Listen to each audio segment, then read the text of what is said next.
안녕하세요. 저는 대전에 살고 있는 40대 초반의 여성입니다. 저는 대한민국 평균의 누가 봐도 무난한 보통 사람이었습니다. 어릴 때부터 타고난 성격이 그래서인지 그저 사고 없이 무탈하게 남들처럼 평범하게 사는 것이 인생에서 제일 중요하다고 생각해왔고요. 눈에 띄게 튀고 싶지도 보통의 기준에서 너무 멀어지고 싶지도 않은 사람이었죠. 장래 희망도 평범했습니다.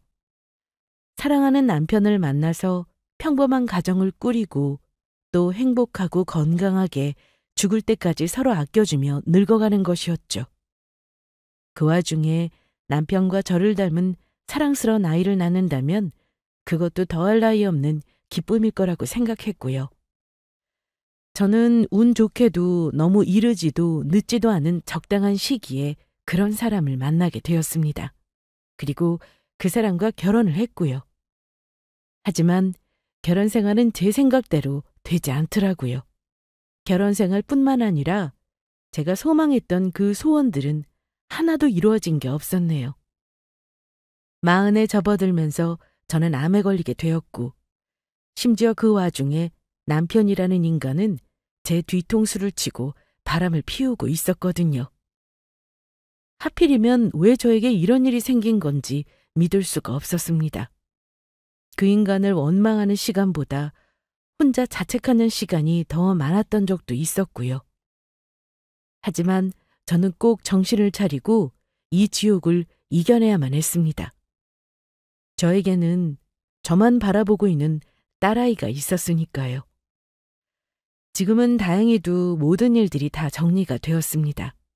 하지만 그때 있었던 일들은 아직까지도 제 기억 속에서 생생하게 남아있는데요. 조금이나마 후련해지고 싶은 마음에 여러분께 이 이야기를 털어놓고 싶습니다. 남편을 만난 건 딱 32살이 되던 해였습니다. 흔히들 선게팅이라고 하죠. 저희는 그 말처럼 소개팅과 선의 중간쯤 되는 만남으로 시작했어요. 직장 상사분이 소개를 해주셔서 마냥 편한 만남이라고 하기에는 조금 어려운 자리였거든요. 때문에 평소보다는 조금 더 진지한 느낌으로 만남에 임했고요. 처음 만났을 때는 솔직히 조금 긴가민가한 느낌이었습니다.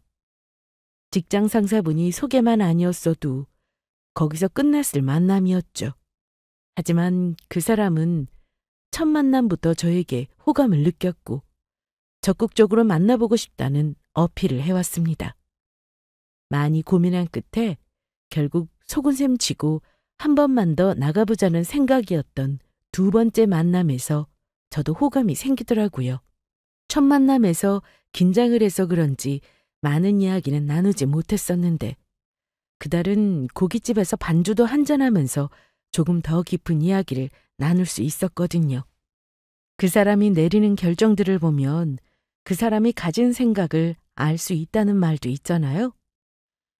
인생에 대한 가치관이나 지금껏 살아오면서 겪었던 여러 상황들에 대한 생각들을 들어보니 저와 여러모로 닮은 점이 많았습니다. 그간의 연애를 돌아보면 외모나 다른 조건들이 다른 건 이해하거나 맞춰갈 수 있지만 생각 자체가 아예 다른 사람은 절대로 맞춰갈 수가 없더라고요. 그런 점에서 이 남자가 바로 제가 찾던 그 사람인 것 같다는 생각이 들었습니다. 그 뒤로 세 번째 만남을 가지던 날 남편은 저에게 꽃을 사와서 만나고 싶다는 고백을 했고 저희는 그날부로 연애를 시작했습니다. 그리고 그 시점부터 딱 2년을 채운 연애를 한 끝에 결혼을 하게 되었고요. 결혼을 하기까지의 과정은 솔직히 쉽지는 않았습니다. 저희 집 쪽에서 반대가 많았었거든요. 이유는 대부분 경제적 문제였습니다. 엄마랑 아빠는 네가 이 결혼 다시 한번 생각해봤으면 좋겠다. 왜요? 그 사람 정말 좋은 사람이에요.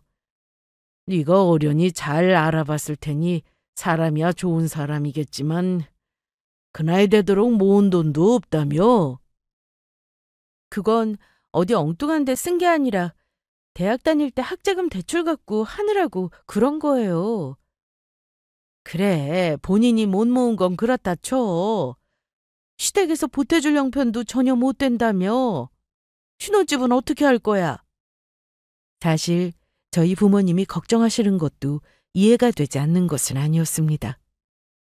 부모님의 말씀처럼 당시의 남편은 모은 돈이 거의 없었어요. 가정 형편이 어려운 편이었거든요. 시골에서 농사를 지으신다는 예비 시부모님은 간신히 본인이 생활하실 정도로만 벌고 계시는 상황이었습니다. 하나밖에 없는 외아들의 대학 학비도 내주기 어려워서 4년 내내 학자금 대출을 받아야 할 정도였죠. 당연히 졸업하고 취업을 한 뒤에 학자금 대출을 갚는 건 본인의 몫이었고요. 거기다 대학을 다닐 때 부족했던 생활비 대출도 받은 전적이 있었던 터라 그걸 다 갚다 보니 수중에 모은 돈은 6천만 원이 고작이었습니다. 물론 이 사실은 사귄 지 1년 차가 되기 전까지는 저도 모르고 있던 내용이었어요. 이 사람을 소개해준 직장 상사분도 모르셨을 테고요. 겉으로 봐서는 어려운 형편이 아니라 오히려 부잣집에서 자란 것처럼 약간 여유로워 보이는 느낌이었거든요. 하지만 1년이 지나고 나서 평소처럼 데이트를 하고 헤어지던 날 진지한 얼굴로 저에게 사실을 고백하더라고요. 실은 이런저런 문제들로 인해 대출들을 갚았고 그래서 수중에 있는 돈이 별로 없다고요. 그러니까 혹시 제가 당장 결혼이 하고 싶거나 해서 경제적인 문제로 헤어지고 싶다고 해도 이해한다고요. 솔직히 당황스러웠던 것은 사실이었습니다. 저는 앞으로 1, 2년쯤 더 만난 뒤에 이 사람과 결혼을 하고 싶다는 생각이 커지고 있던 찰나였거든요. 나이를 1살이라도 더 먹기 전에 사랑하는 사람과 가정을 이뤄서 얼른 아기들도 낳고 싶었고요. 하지만 그 사람의 고백을 듣고 나니 그동안 마음속으로 막연하게나마 그려왔던 인생의 계획을 전면적으로 재수정해야 할 판이었습니다. 당황스러웠죠. 일단 그날은 집으로 돌아가서 생각을 해보겠다는 말로 헤어졌습니다. 그리고 정확하게 사흘 뒤 저는 마음을 굳게 먹고 남편에게 만나자고 해서 제 결심을 솔직하게 전달했습니다. 예전에는 어쩔 수 없는 사정이 있었던 거고 그래서 지금 돈이 없는 건 괜찮아. 우리는 아직 젊은 데다 또 살아갈 날들이 많고 과거보다는 앞으로 어떻게 할지가 더 중요한 법이니까. 돈은 이제부터라도 열심히 모으자. 나도 그렇게 할게. 그렇게 말해줘서 고마워. 나 사실 희수 네가 헤어지자고 한다고 해도 할 말이 없다고 생각했어. 됐어. 차라리 지금이라도 솔직하게 말해줘서 다행이야. 기왕 이렇게 된 거 앞으로 어떻게 했으면 좋을지 구체적으로 얘기나 나눠보자. 남편이 먼저 용기를 내서 본인의 경제적 사정을 모두 오픈한 것을 계기로 저희는 뜻밖에도 별 어려움 없이 돈에 관한 이야기를 나눌 수 있었습니다. 지금까지 모은 돈과 앞으로 결혼하려면 들어가게 될 돈, 결혼식 규모와 원하는 신혼집의 위치나 크기 같은 것들까지도요. 의도한 것도 아닌데 마치 자연스럽게 우리가 결혼을 한다는 게 꼭 정해진 것처럼 말이 술술 나오더라고요. 그리고 그 계획을 세우면서 저는 이 사람과 결혼을 해야겠다는 마음을 더 굳히게 되었던 것 같습니다. 어쨌거나 그랬기 때문에 부모님의 반대에도 저는 여태까지 준비해뒀던 계획들을 말씀드리고 설득할 수 있었죠. 그래도 이제 학자금은 다 갚았고 앞으로는 돈 모을 일만 있으니까 너무 걱정 안 하셔도 돼요. 결혼식은 저희 둘 다 큰 로망은 없으니까 식사만 맛있는 곳에서 하면 되는 거고요. 신혼여행도 크게 가고 싶은 곳이 없어서 그냥 제주도나 갈까 싶어요. 아이고, 네 말을 들으니까 속이 더 터진다 내가. 그래서 결혼을 하겠다면서 돈은 네가 다 쓰고 네 남자친구는 딸랑 몸만 오는 거고 남자가 집을 해와도 모자랄 판에 어차피 결혼하면 버는 돈도 같이 쓸 거고 갚는 돈도 같이 갚아나갈 빚인데 네 돈 내 돈 따져서 뭐 하겠어요? 돈보다는 사람이 중요한 거잖아요. 이해 좀 해주세요. 네? 제 간곡한 설득에 저희 아빠는 나는 모르겠으니 네 일은 네가 알아서 하라고 하셨어요. 엄마는 그 뒤로도 꽤 오랜 시간 동안 반대를 하시긴 했지만 결국 남자친구가 여러 번 찾아뵙고 설득한 끝에 결혼 허락을 해주셨습니다. 그렇게 저희는 예물이니 예단이니 하는 것들을 모두 생략해서 결혼에 드는 각종 비용들을 최대한 줄이고 가성비 좋은 예식장에서 결혼식을 올리며 작은 아파트에서 결혼 생활을 시작하게 되었어요. 사실 저는 결혼 전에 우연하게도 청약이 당첨되어서 살고 있었던 아파트가 있었습니다. 다만 집에서 회사까지의 위치나 아파트 구조와 크기가 마음에 들지 않아서 만약에 결혼을 하게 된다면 그 아파트는 팔고 신혼집은 다른 곳으로 구하려고 했었죠. 하지만 상황이 이렇게 되다 보니 그냥 그 아파트에서 신혼을 시작하게 되었습니다.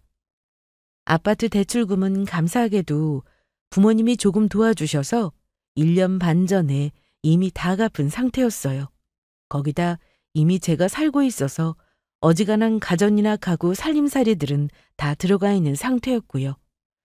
얼마 사용하지도 않은 것들인데 다시 버리고 새로 사는 것도 낭비처럼 느껴져서 남편과 상의한 끝에 웬만한 것들은 다 그냥 쓰기로 했습니다. 결국 혼수라고 해봐야 새로 구입한 것도 별로 없었죠. 침대 정도만 더 큰 것으로 바꾸고 옷장 몇 개를 더 추가한 정도였습니다.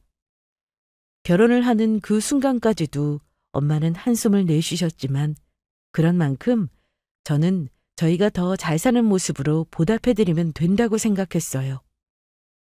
지금 생각해보면 그게 얼마나 철없는 생각이었는지 알 것 같더라고요. 어쨌거나 그런 우여곡절 끝에 시작한 남편과의 신혼생활은 저의 예상보다도 훨씬 더 재미있었습니다.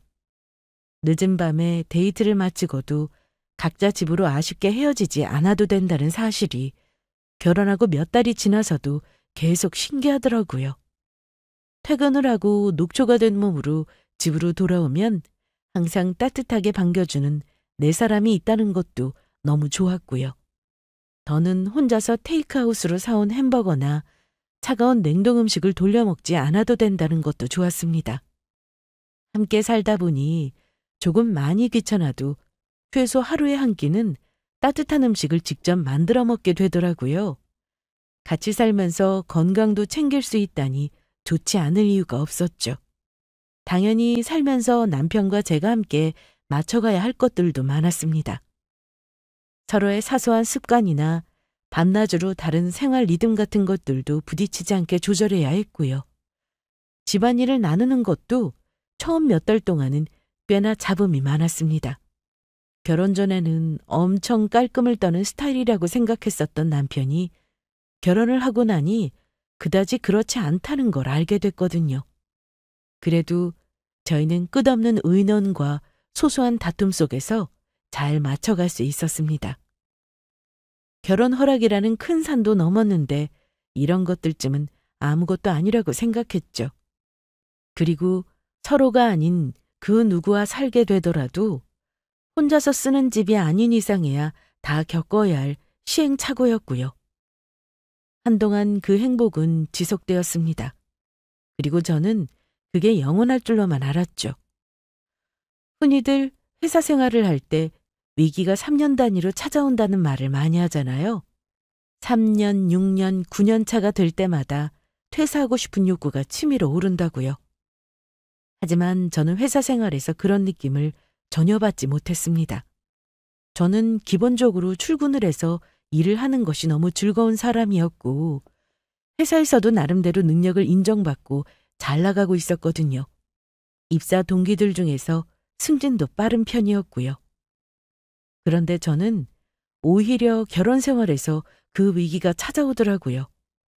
첫 번째 위기는 3년 차를 지날 때 찾아왔습니다. 남편이 다니던 회사를 관두겠다고 선언했거든요. 이게 무슨 말도 안 되는 소리인가 싶었죠. 무슨 말이야? 잘 다니던 회사를 왜 관두게? 혹시 회사에 무슨 일이라도 생겼어? 회사에는 아무 일 없어. 그냥 내가 그만두고 싶어서 그런 거야. 나 사실 예전부터 하고 싶었던 사업이 있었어. 여보, 우리 앞으로 돈 열심히 모아가자고 약속했던 건 벌써 잊어버렸어? 뭘 하고 싶은 건지는 모르겠는데 사업이 장난도 아니고 사업해서 성공하는 사람들보다 망하는 사람이 더 많은 거 몰라서 이래? 알지. 나도 돈 모으려고 이러는 거야. 회사 다녀서 월급 받는 거 그거 몇 푼 된다고 거기서 생활비도 쪼개 쓰고 용돈도 쓰고 그래가지고 돈을 언제 모으겠어. 내가 장담하는데 이건 분명히 성공할 사업이야. 아이템 진짜 확실하다니까? 일단 내 얘기를 한번 들어봐. 하도 드러나달라고 징징대길래 그래, 무슨 거창한 설명을 하는지 드러나보자 하는 심정으로 저는 이야기를 끝까지 들어주었습니다.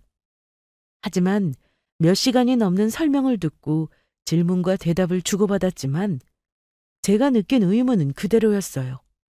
자신 있다고 큰 소리를 쳐댔지만 아이템은 이미 시중에 널리고 널린 것들을 온통 짜깁기 한 내용이었고 새로울 것도 신선할 것도 없었거든요. 그런 제 말에 남편은 포인트가 다른데 왜 그걸 못 보냐며 제 안목을 탓했고요. 어이가 없었죠. 그래도 저는 나름 대기업 사업부서에서 일을 해서 사업 계획서라면 아주 진절머리가 날 정도로 봐왔었거든요. 이건 틀림없이 망하는 계획이었어요. 될 것 같지도 않지만 그래, 혹여나 성공할 수 있다고 치자. 그런데 초기 사업 자금은 무슨 돈으로 어떻게 될 건데? 당신 돈 있어? 걱정하지 마. 당신한테 손 안 벌려. 그동안 내가 용돈 모았던 거랑 퇴직금으로 할 거야. 본인이 모았던 돈으로 하겠다는 말에 저는 조금 어이가 없었습니다. 본인이 지금까지 그 돈을 모을 수 있었던 건 어디까지나 저희가 결혼을 할 때 제가 모았던 돈을 썼기 때문이었으니까요. 거기다 지금 살고 있는 신혼집에 본인이 쓴 돈도 전혀 없었고요. 만약 이 신혼집이 없어서 대출이라도 받았더라면 지금 저런 소리를 할 수나 있었을까요? 월급으로 모으는 돈은 족족 아파트 대출금을 갚는데 다 나갔을 텐데 말이에요. 하지만 그 말을 하는 남편의 눈을 보자 저는 이미 말릴 단계가 지났다는 걸 직감할 수 있었습니다. 남편은 은근히 쓸데없는 고집이 있었거든요. 고집을 자주 부리는 건 아닌데 일단 시작했다 하면 무조건 자기 생각대로 해야 직성이 풀리는 사람이었어요. 지금이 바로 그 순간이었고요. 남자들은 살면서 한 번씩 사업병이 온다더니 왜 하필 그 병이 지금 온 건지 하늘이 다 야속하더라고요. 결국 남편은 본인이 하고 싶은 사업을 시작했습니다. 아무리 제가 설득을 하고 뜯어말려도 기어이 하겠다고 하더라고요. 살면서 이렇게까지 하고 싶었던 일이 없었다나 뭐라나요? 저렇게까지 하고 싶다는데 못하게 하면 평생 한이 되겠지 싶어서 저는 어쩔 수 없이 허락해 주었습니다. 허락보다는 체념에 가까웠지만요. 기왕 시작하는 거 제발 잘 됐으면 좋겠다고 생각했지만 생각만큼 그 일이 녹록치 않다는 것도 잘 알고 있었죠. 그리고 결론부터 말씀드리자면 2년도 채 되지 않아서 그 사업은 쫄딱 망했습니다. 애초에 시장에 통하지도 않을 흔하디 흔한 아이템인데다 급조한 계획에 수중에 융통할 수 있을 만한 정도의 부족한 자금으로 시작했으니 망하지 않는 게 오히려 이상한 일이었죠. 시리에 빠진 나날들을 술로 잠시 보내던 남편은 얼마 뒤 다시 작은 회사에 재취업을 했습니다. 원래 다니던 회사를 그대로 다녔더라면 지금쯤 진급하고도 연봉도 올랐을 텐데 입만 열면 할 말이 정말 목구멍으로 쏟아질 것 같아서 저는 치밀어 오르는 화를 꾹꾹 눌러 참아야만 했습니다. 저것도 인생 경험이라고 치고 다시는 사업의 사자도 꺼내지 않는다면 그나마 다행이라고 생각했고요. 제 눈치가 보여서 그랬는지 아니면 이번에 망한 일로 나름대로의 교훈을 얻었던 건지 그 뒤로 남편은 착실히 회사를 다녔습니다. 그리고 이참에 저희는 그간 일 때문에 미뤄두었던 가족 계획을 실행하기로 했어요. 이 계획만큼은 저희의 생각대로 착착 진행되어서 1년 뒤에는 예쁜 딸아이가 태어났고요. 제 자식이라 그런지 모르겠지만 아이는 정말 하늘에서 내려온 천사가 아닌가 싶을 정도로 너무 사랑스러웠습니다. 출산도 육아도 그 어느 것 하나 쉬운 일은 없었지만 그럼에도 불구하고 아이를 낳은 것이 이 세상에서 제가 가장 잘한 일이라고 느껴질 정도였죠. 제가 딸아이를 사랑하게 된 것은 너무나도 쉬운 일이었습니다. 하지만 제가 그렇게 행복하면 행복할수록 불행도 딱 그만큼 똑같이 찾아오더라고요. 아이를 낳고 나서 남편과 저는 사이가 점점 멀어지고 있었거든요. 뭐 중요한 연락 왔어? 어? 못 들었어. 방금 뭐라고 했어? 뭐 급한 연락 온 거냐고. 그런 거 아니면 밥 먹을 때 핸드폰은 좀 내려놓고 얼굴 보면서 대화 좀 하면 안 될까? 하고 싶은 말 있으면 해. 듣고 있을 테니까. 핸드폰 보느라 온통 정신 팔려 있으면서 무슨 대화를 해. 아이 또 왜 또 시비야? 뭐가 불만인데? 할 말 있으면 하라고 했잖아. 남편과 저는 대화다운 대화를 한 지가 언제인지 기억이 나지 않을 정도로 서로 말을 하지 않았습니다. 처음부터 그랬던 것은 아니었지만 시작은 거의 딸아이를 낳고 나서부터였던 것 같아요. 아이가 잠투정이 너무 심해서 남편은 밤마다 다른 방에서 잠을 자고는 했거든요. 그때 저는 육아휴직 중이었고 남편은 다음날 또 출근을 해야 했으니까요. 마음에는 들지 않았지만 어쩔 수 없다고 생각했죠. 아기를 낳아보신 분들이라면 다들 이해하실 겁니다. 어느 정도의 시간이 지날 때까지는 부부의 24시간이 모두 아기를 위해서 돌아간다는 사실을요. 제 신경은 온통 아이에게만 쏠려 있었고 남편은 그때부터 천천히 다른 생각을 하기 시작했던 것 같습니다. 어느 순간부터인가 남편은 퇴근을 한 뒤에 집에 돌아오면 늘 소파에 드러누워서 TV 채널만 돌리고 있거나 그것도 아니면 작은 방에 들어가서 게임을 하고는 했어요. 셋이서 나란히 식탁에 앉아서 밥 먹을 때마저도 예외는 아니었습니다. 시선은 온통 TV에 가 있거나 한 손에 들린 핸드폰 액정위로 가 있을 뿐이었어요.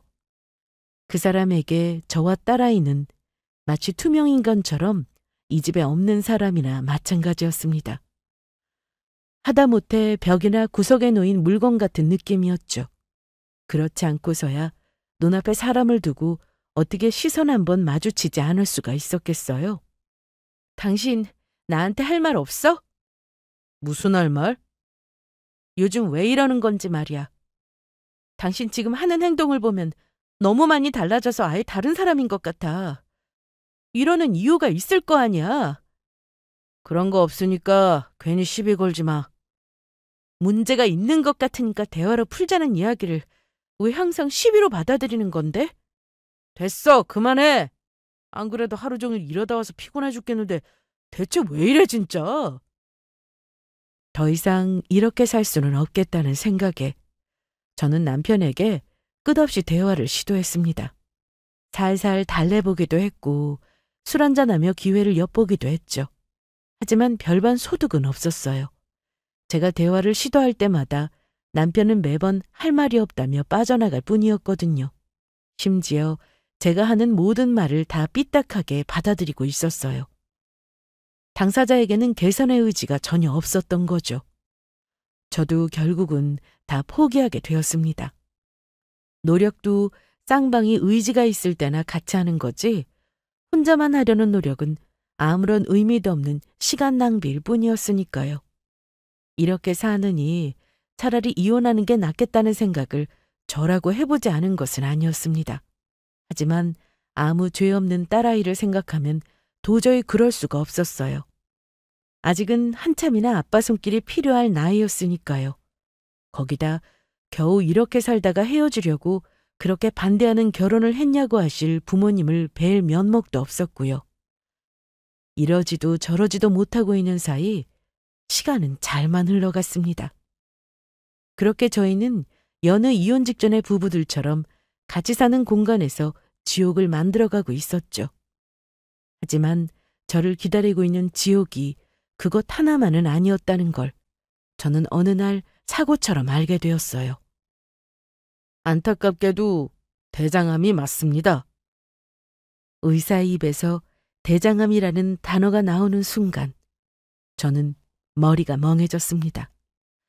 이건 정말 상상도 못했었던 대답이었거든요. 미리 알아차릴 수 있었던 증상이라고 하면 그저 평소처럼 속이 더부룩하고 화장실을 갈 때마다 혈변을 보고 있었다는 것 정도였어요. 현대인 중에 소화가 너무 잘 되고 치질 한번 걸리지 않은 사람은 없으니 저는 그저 컨디션이 좋지 않겠거니 하고 넘겼을 뿐이었습니다. 보통 때는 일하고 육아하느라 바쁘기도 했고요. 그러다 이번에는 우연히 시간이 맞아 위대장 내시경과 몇 가지 패키지를 추가해서 정기검진을 하게 되었습니다. 그런데 검사 결과가 좋아 보이지 않는다면서 상급병원으로 가볼 것을 권하시더라고요. 덜컥 겁이 나긴 했지만 사실 그때까지도 별 생각은 없었어요. 그리고 대학병원에서 다시 몇 가지 검사를 하고 결과를 들으러 재방문을 한 날이었습니다. 심지어 혼자서요. 그런데 대장암이라니. 이런 결과는 꿈에서도 예상하지 못했었죠. 병명이 너무 현실적이라 눈물도 나오지 않더라고요. 그저 손끝이 덜덜 떨리고 있었을 뿐이었습니다. 저는 침착하게 앞으로 어떻게 해야 할지, 이후의 치료 과정과 수술 일정은 어떻게 될지 등등을 최대한 자세히 여쭤본 뒤에 병원을 나섰습니다. 그리고 일찍 마친 김에 딸아이를 데리러 어린이집으로 향했습니다. 저를 보고는 세상 환하게 웃으며 한 걸음에 달려오는 아이의 얼굴을 본 순간 그제서야 눈물이 터지더라고요. 딸아이를 끌어안고 정말 그 자리에서 세상이 무너지기라도 한 것처럼 오열했습니다. 지나가는 사람들이 놀라서 괜찮냐고 달려올 정도로요. 적어도 제 세상이 무너진 것은 맞았죠. 한참 만에 저는 마음을 추스르고는 덩달아 울음을 터뜨린 딸아이를 달래며 같이 집으로 돌아왔습니다. 그리고 그날 저녁 남편에게 이 사실을 통보했습니다. 제가 대장암에 걸렸다고요. 아니지. 지금 장난하는 거지? 장난이라니. 내가 이런 걸로 지금 장난치게 생겼어? 그럼 사실이라고? 진짜 대장암이라고? 희수 네가? 눈앞에서 믿을 수가 없다는 듯 경악한 얼굴로 입을 벌린 채 저를 보고 있는 남편의 얼굴이 보였습니다. 말도 안 돼. 뭔가 병원에서 착오가 있었을 거야. 당신이 무슨 대장암이야. 지금 이렇게 멀쩡한 사람이 갑자기 대장암에 걸린다는 게 말이나 돼? 그러게. 멀쩡해 보여서 미안한데 사실은 아니었나 보지.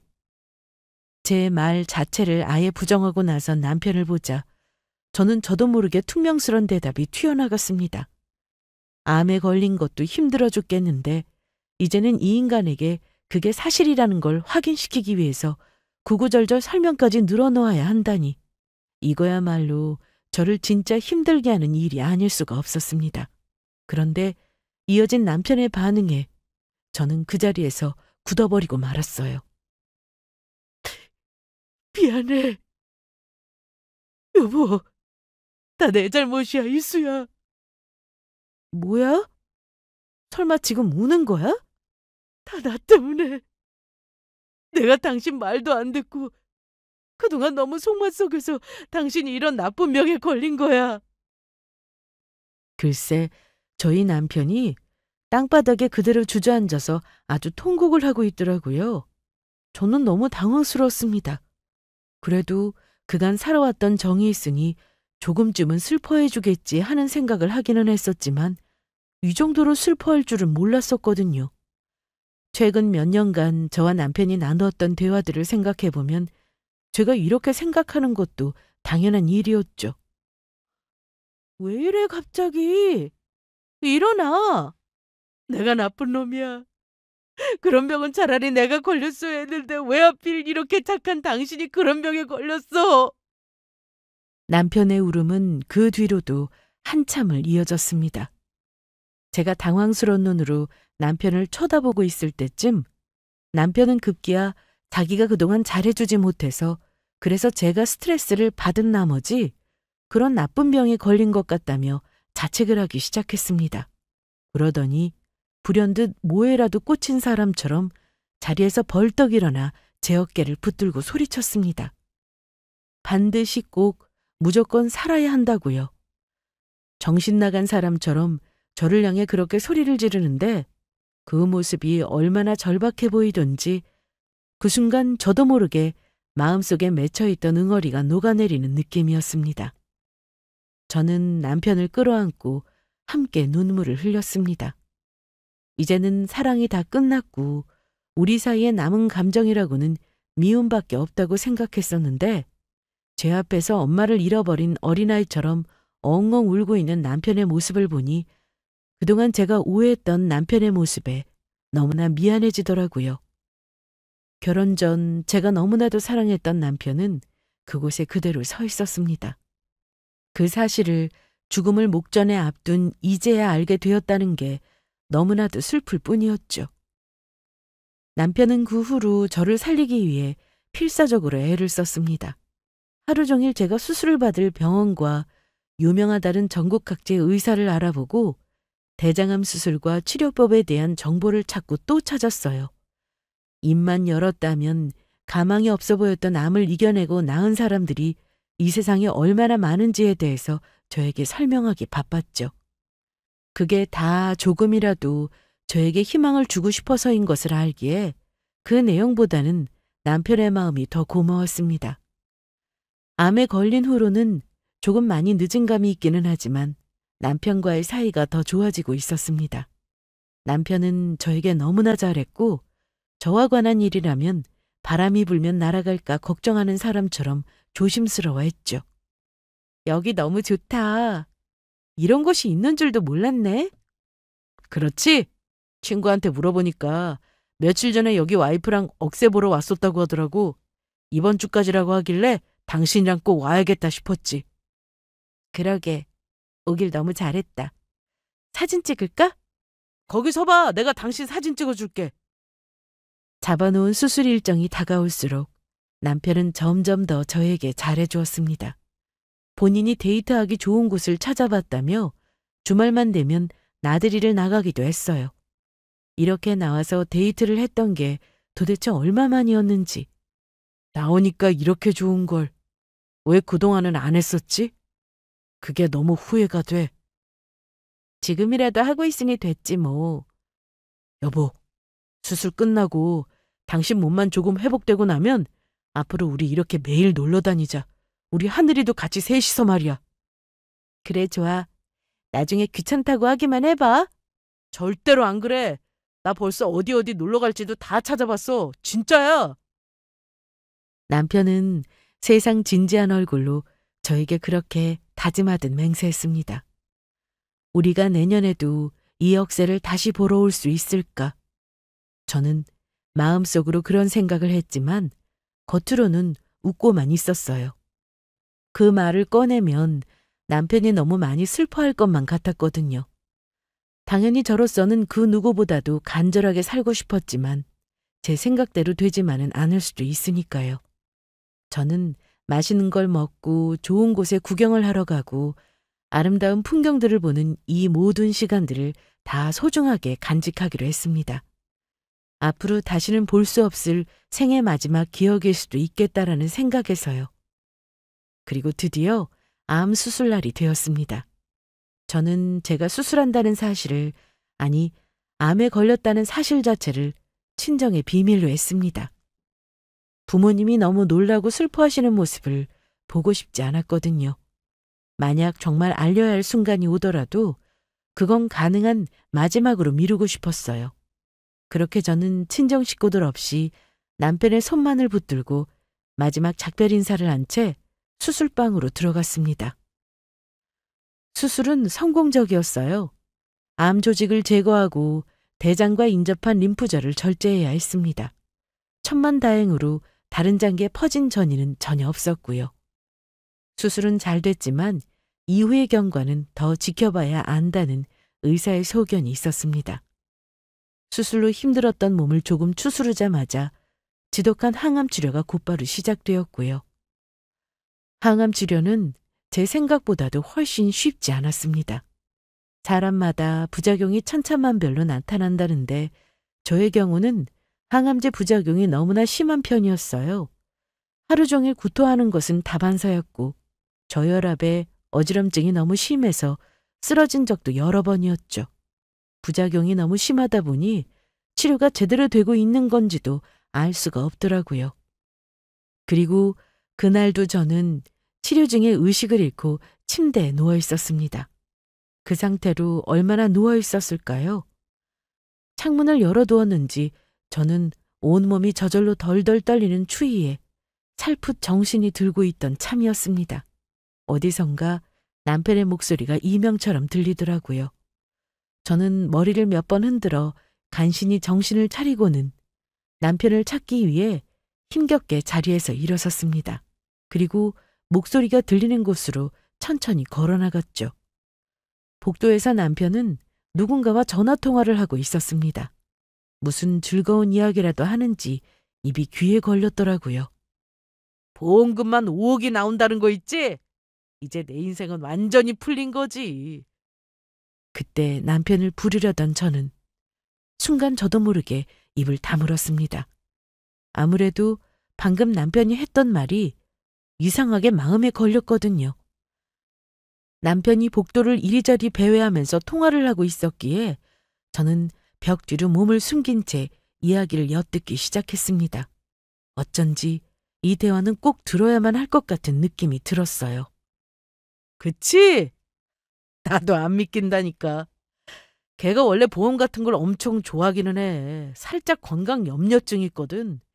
예전에 안보험을 몇 개 들겠다길래 내가 돈도 없는데 그냥 하나만 하라고 한 적이 있었거든. 근데 나한테는 말을 안 하고 알고 보니까 무슨 보험 여러 개를 들어놨다는 거야.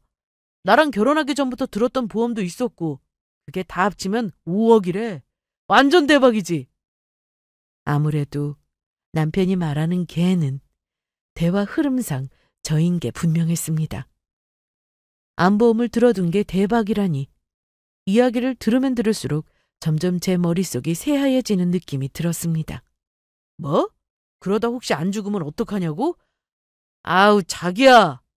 대장암 3기라는데 살기는 어떻게 살아? 아무리 수술이 잘 됐어도 의사가 그냥 하는 소리지. 진짜 이제 거의 다 끝났어. 제 항암 치료받느라고 맨날 골골거려. 오늘도 쓰러졌다니까. 남편의 즐거운 목소리와 그 끔찍한 대화에 저는 미친 듯이 손발이 떨려오기 시작했습니다.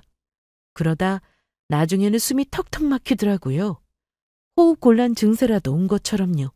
저는 제대로 쉬어지지 않는 숨을 여러 차례 억지로 들이쉬며 그 자리에 주저앉았습니다.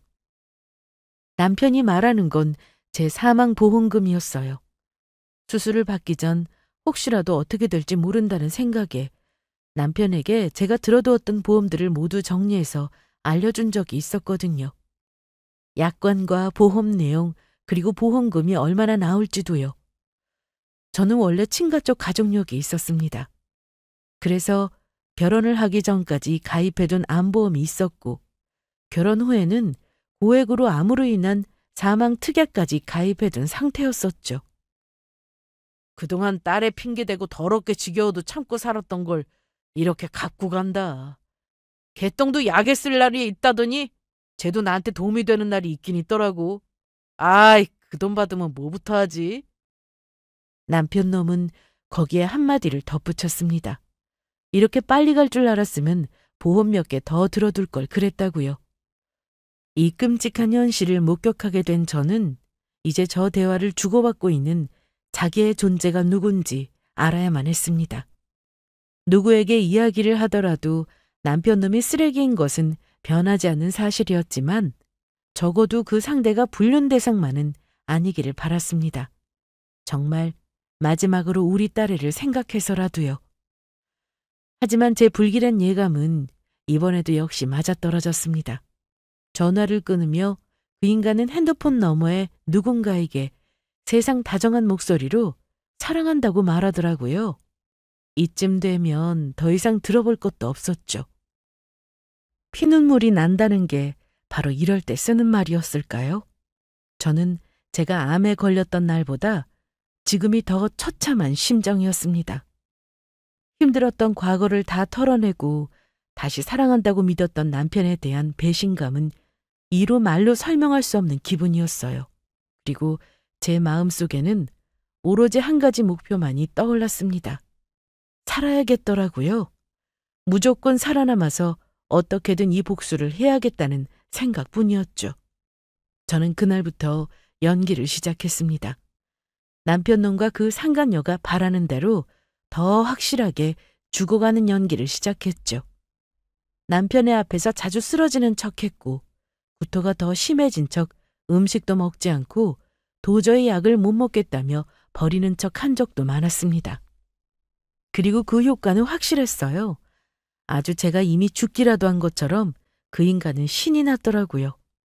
상간녀와 앞으로 같이 살 집을 보러 가자는 둥 재혼 계획을 얘기하며 밤마다 낄낄거렸죠.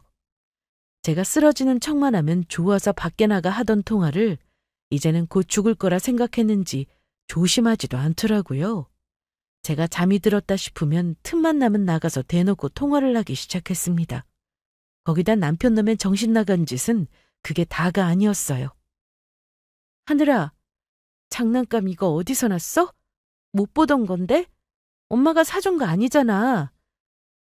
이모가 줬어. 이모? 어떤 이모? 아빠 친구, 맨날 같이 오는 이모. 하루는 딸아이가 구석에서 못 보던 장난감을 자꾸 가져오길래 어디서 났느냐고 물어봤었죠.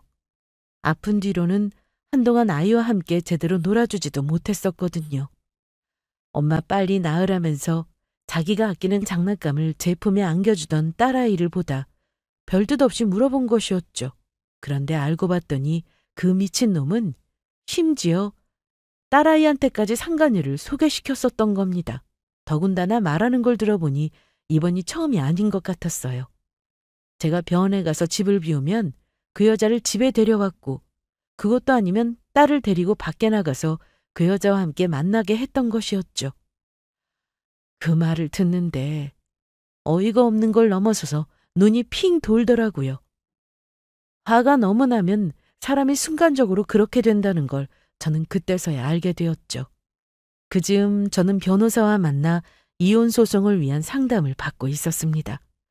병원을 다니며 치료에만 집중해도 모자랄 그 금쪽 같은 시간을 힘든 몸을 이끌고 남편 모르게 변호사 사무실까지 찾아다녀야만 했죠. 딸아이의 말을 듣는 순간 더 이상은 못 참겠다 싶더라고요. 저는 곧바로 이혼 소장을 날렸습니다. 그리고 그동안 아픈 척을 하며 모아왔던 증거를 통해 알게 된 상간녀에게도 정신적 피해 보상을 위한 소송을 걸었고요. 얼마 후 하루아침에 뒤통수를 맞듯이 소장을 받게 된 남편은 당연히 저의 예상대로 난리가 났습니다. 이 미친 것, 다 죽어가는 걸 병원 데리고 다니면서 살려줬더니 이렇게 뒤통수를 쳐? 미친 건 내가 아니라 너지. 날 살린 건 수술을 해준 의사고. 야, 송혜수! 아, 너도 아주 조금 내 생명 연장이 일조한 부분이 있기는 하네. 너한테 복수해야겠다 싶어서 내가 무조건 살아야겠다 싶었거든. 너 길바닥에 나 앉아서 패가망신하는 꼴을 봐야 하는데 그것도 못 보고 이렇게 죽으면 너무 억울하겠더라고. 이혼 소장을 받아든 그 순간부터 저 인간은 저에게 거짓말이나 변명을 할 의지조차 없어 보였습니다. 아마도 상간녀에게도 소송이 걸렸다는 소식을 알았을 테니 변명할 필요조차도 느끼지 못했는지 모르겠지만요. 예상대로 저런 인간에게 미안하다는 사과를 기대하는 건 말도 안 되는 사치였습니다. 야, 애 생각을 해! 너 하늘이 생각은 조금도 안 해? 이혼하고 너까지 죽고 나면 애는 누가 키우라는 거야? 그때 가서 다시 나보고 키우라고 하게? 입 안 다물어? 그 더러운 입으로 어디서 우리 하늘이를 들먹여? 내가 죽으면 죽었지 너한테 하늘이 키우라고는 안 해. 미안하다는 사과 한마디 없는 주제에 이혼은 못한다고 날뛰더라고요. 이유는 당연히 제 사망보험금 때문이겠죠. 그 5억이 없었더라면 진작에 뒤통수를 쳐도 100번은 더 쳤을 인간이었으니까요. 이 소송은 제가 이기는 게 당연했습니다. 법정에서도 혼인관계를 파탄시킨 남편의 불륜이 인정되었고 재산분할과 양육권, 양육비 절차도 진행되었습니다. 남편 놈은 졸지에 길바닥에 나앉게 되었어요. 함께 살고 있었던 이 아파트는 애초에 결혼 전에 제가 장만해서 갖고 있었던 집이었으니 저의 것이었고 남편 놈은 결혼 후에 재산 증식에 기여한 바가 거의 없었으니까요. 오히려 사업을 한답시고 설쳐서 결혼 이후에 모았던 본인의 돈을 모두 허공에 날려버렸었죠. 집도 절도 없이 쫓겨난 남편 놈은 급한 대로 원룸 오피스텔을 구했다고 들었습니다. 상간녀와도 몇 번을 더 만나는 듯 하더니 결국은 헤어졌다고 하더라고요. 헤어졌다기보다는 정확하게는 버림받은 것이었겠죠. 저는 상간녀에게도 승소해 위자료를 받아냈고요. 이혼 후 저는 식단과 운동에 더욱 신경을 쓰고 있었습니다. 이제는 하늘이를 온전히 저 혼자 책임져야 했으니 절대로 다시 병원으로 돌아가는 불상사가 생겨서는 안 됐으니까요. 수술 이후 한동안은 몇 달 간격으로 정기검진을 진행했습니다. 그리고 얼마 전 드디어 정기검진에서 이상이 없다는 소식과 함께 앞으로는 1년 단위로 방문하라는 이야기를 들을 수 있었습니다. 그날 딸아이와 저는 둘만의 조촐한 파티를 열었죠. 이제 친정에서도 그동안 저의 모든 소식을 다 알게 되었습니다. 엄마는 눈물을 훔치시며 그저 별다른 말씀 없이 그냥 사라져서 고맙다고 하셨어요. 앞으로는 다른 건 아무것도 신경 쓰지 말고 그저 제 건강과 행복만 신경 쓰라고 하셨죠. 저는 긴 휴직계를 냈던 회사에도 다시 복직했습니다. 회사에서도 많은 배려를 해주셔서 칼퇴근을 하면서 당분간 몸조리에 신경을 쓸 수 있게 되었고요. 저는 평생 살면서 다른 사람에게 나쁜 짓을 한 적도 없었던 것 같은데 왜 천벌은 그 인간이 아니라 제가 받아야 했는지 그게 너무 힘들었습니다. 하지만 이제는 그런 생각조차 하지 않게 되었어요. 저는 저대로 이렇게 남은 생을 잘 살아가는 것만이 중요하다는 생각이 들었거든요. 지금까지 그랬던 것처럼 앞으로도 딸아이와 함께 보통의 평범한 행복을 위해 살아보려고 합니다. 지금까지 들어주셔서 감사합니다.